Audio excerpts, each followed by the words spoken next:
उस पर राधा जी की कृपा हो जाए, उसे फिर किसी की कृपा की आवश्यकता नहीं रहती है। बरसाने की एक सच्ची घटना, एक कोई बहुत अच्छे सेठ जी रहते हैं बरसाने में, जिन सेठ जी के पास बहुत धन है, बहुत अच्छा व्यवसाय है, व्यापार है, 3 बेटे हैं, तीनों बेटों का विवाह हो गया और 3 पुत्र वधू घर में आ गई। हर बात की मौज है, हर बात की। लेकिन सेठ जी दुखी रहते हैं। किसी ने सेठ जी से पूछ लिया, सेठ जी तुम इतना दुखी क्यों रहते हो? सेठ जी कहते हैं कि भाई हमें केवल एक ही बात का दुख है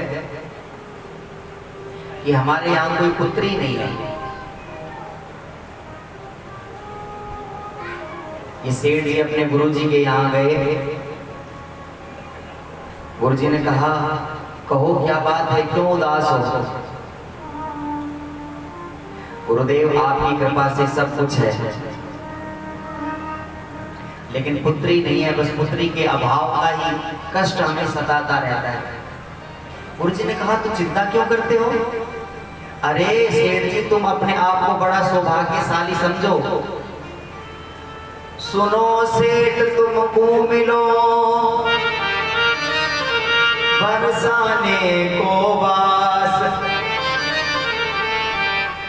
यही नाते राधा सुता, तुम काहे रहते उदास। अरे तुम तो अपने आप को बड़ा सौभाग्यशाली समझो, तुम्हें बरसाने का वास मिला है, इस नाते से राधा को ही अपनी पुत्री क्यों नहीं मान लेते? सेठ जी ने कहा, हाँ गुरुजी बहुत अच्छी आपने मुझे ये बात बताई। गुरुजी ने एक चित्र मंगाया, सेठ जी को दे दिया, आज से किसी को अपनी पुत्री मान लेना। सेठ जी ने राधा रानी का चित्र लिया, अपने घर चले गए, बड़े प्रसन्न हुए।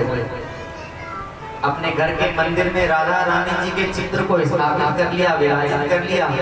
अब तो बड़े आनंद से रहते हैं। कोई यदि पूछता है सेठ जी से तो बस यही की बात कहते हैं, कहो सेठ जी कैसे हो? बोले सब कुछ बढ़िया है। 3 बहू बेटा है घर में,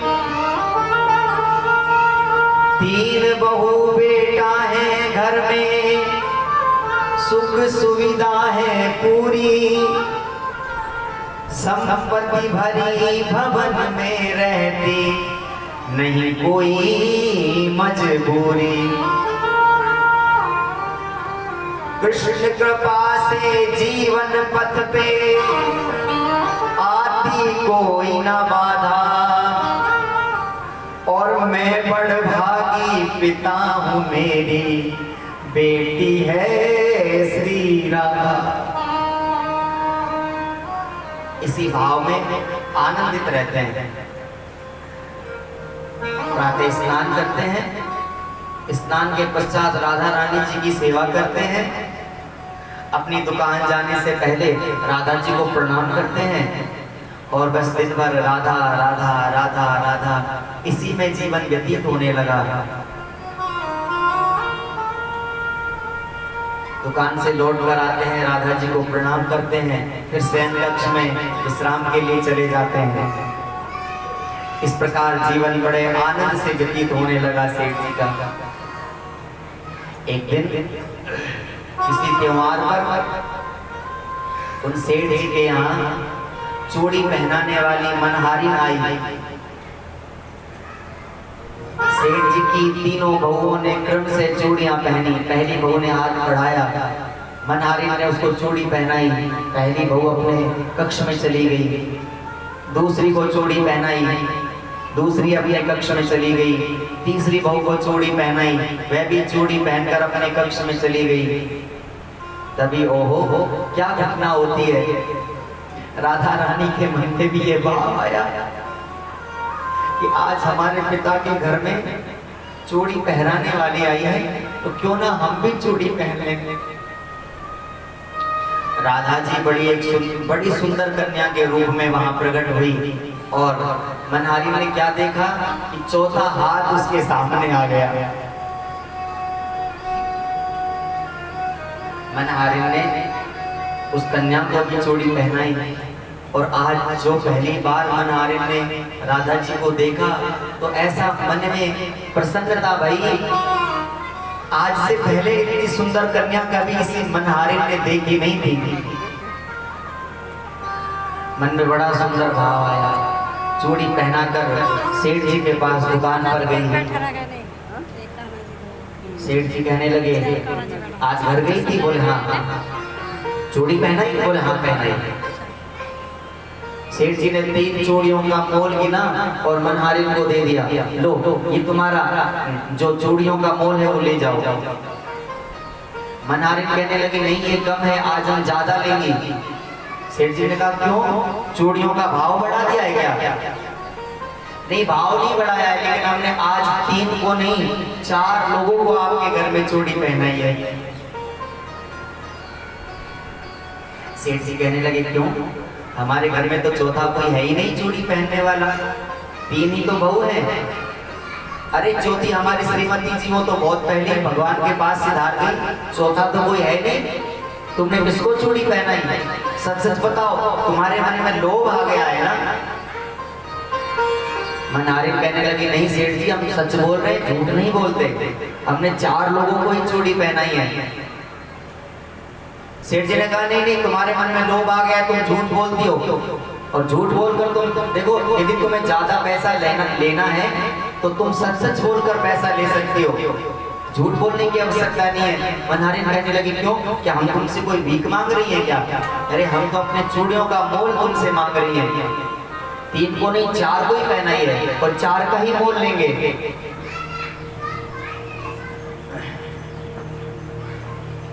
सेठ जी ने कहा नहीं ऐसे नहीं देंगे, पहले हम घर जाएंगे, ये मालूम करेंगे तुमने कितने लोगों को चूड़ी पहनाई है, उसके पश्चात ही तुम्हें मोल दिया जाएगा। सेठानी कहा हाँ बिल्कुल, क्यों? मनहारी ने कहा बिल्कुल, आप अच्छे से मालूम करो, जांच पड़ताल करो, हम कोई झूठ थोड़ी बोलते हैं। सेठ जी साहब को घर गए, बहुओं से पूछा आज मनहारी आई थी? बोले हाँ। तुम तीनों ने चूड़ी पहनी? हाँ। चौथी किसी ने किसी और ने चूड़ी पहनी क्या चौथे व्यक्ति ने? बोले नहीं हम तीनों ने पहनी केवल। सेठ जी कहने लगे सोई तो हम कहें कि मनहारी के मन में लोभ आ गया है। और सेठ जी के समक्ष भोजन का थाल आया, राधा जी को भोग लगाया, स्वयं भोग प्रसाद ग्रहण करने के पश्चात सेठ जी सो गए। और रात को सपने में क्या घटना होती है?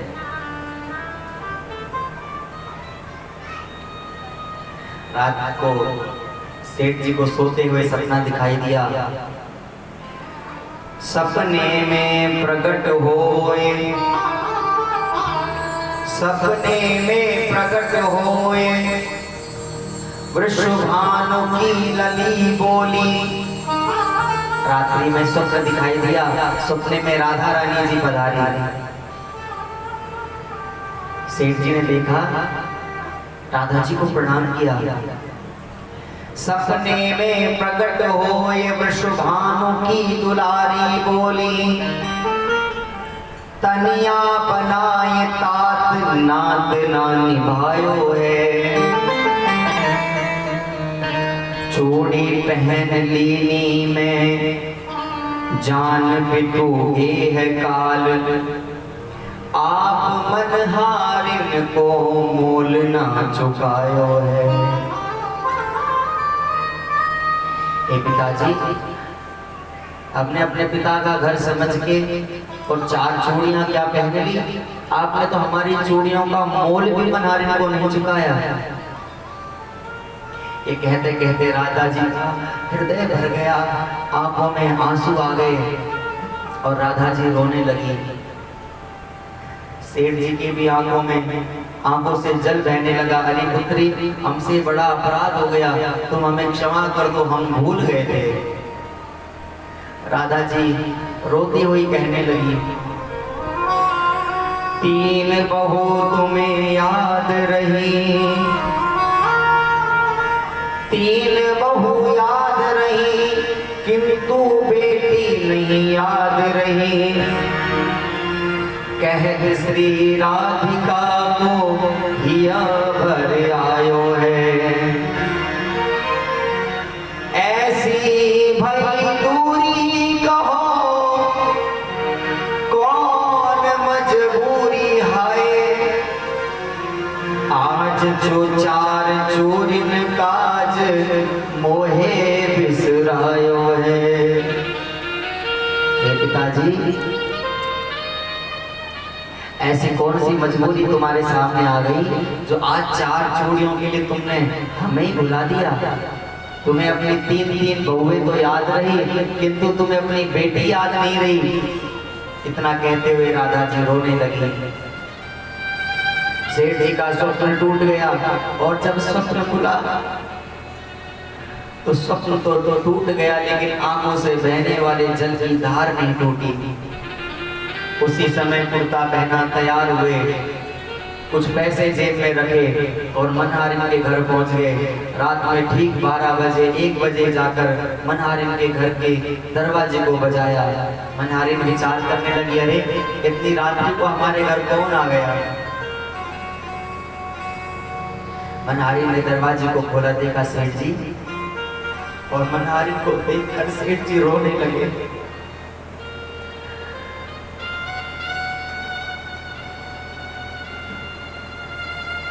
और सेठ जी मनहारिन से एक ही बात कहने लगे, हे मनहारिन, बड़ भाग तेरो मनहारी,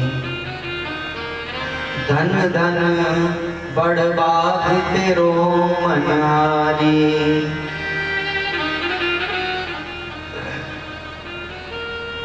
मनहारी ने कहा, क्या हुआ सेठ जी, इतनी रात्रि को कैसे बजा रहे, क्या बात है।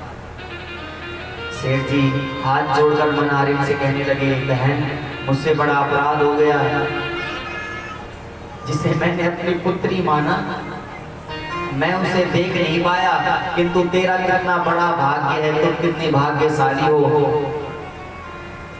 तेरे से बड़ भागी न कोई, संत महंत पुजारी, धन धन बड़ भाग्य तेरो मनहारी। मैंने मानी सुता किंतु निज नैनन नहीं निहारी, और चोरी पहन गई तब कर से श्री वृषभानु दुलारी।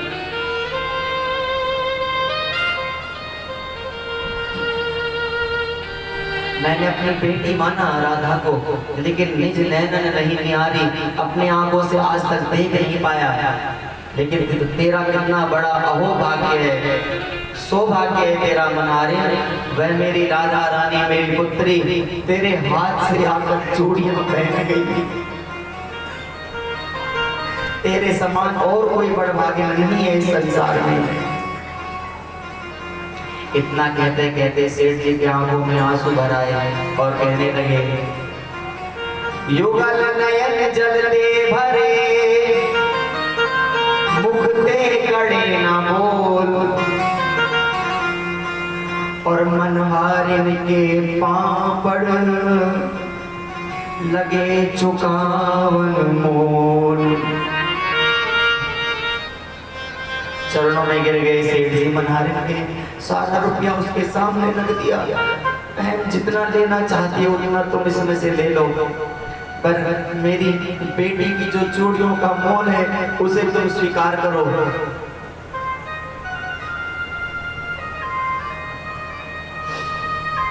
मनहारिन में विचार करने लगे, अरे जब श्री स्वयं राधिका रानी हमारे हाथों से आकर चूड़ी पहन गई, तो अब इस धन का हमें क्या करना है।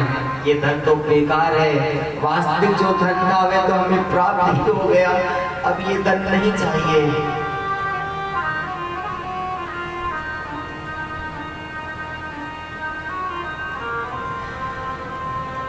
सेठ जी कहते हैं, बेटी की चूड़ी पहन राई, ले जाऊं बनहारी, जन राजेश चोर कर बिनवत क्षम हो चूक हमारी।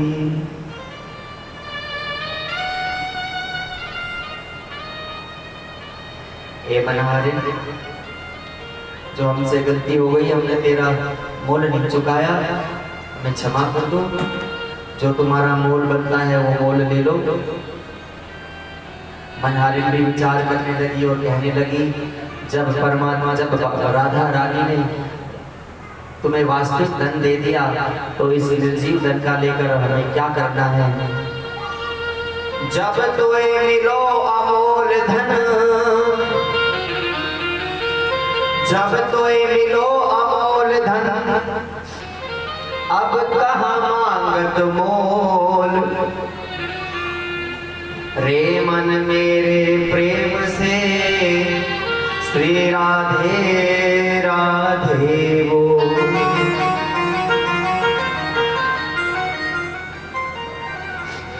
मनहारिन सोचने लगी, जब तुम्हें वास्तविक धन मिल गया है तो अब इस धन को लेकर क्या करना है। हमें ये धन नहीं चाहिए सेठ जी, तुम ले जाओ। और हमारा तो वास्तविक धन राधा रानी ने हमें दे दिया। हमारो धन राधा श्री राधा, श्री राधा हमारो धन राधा, श्री राधा, श्री राधा हमारो धन राधा, श्री राधा, श्री राधा हमारो धन राधा, श्री राधा, श्री राधा।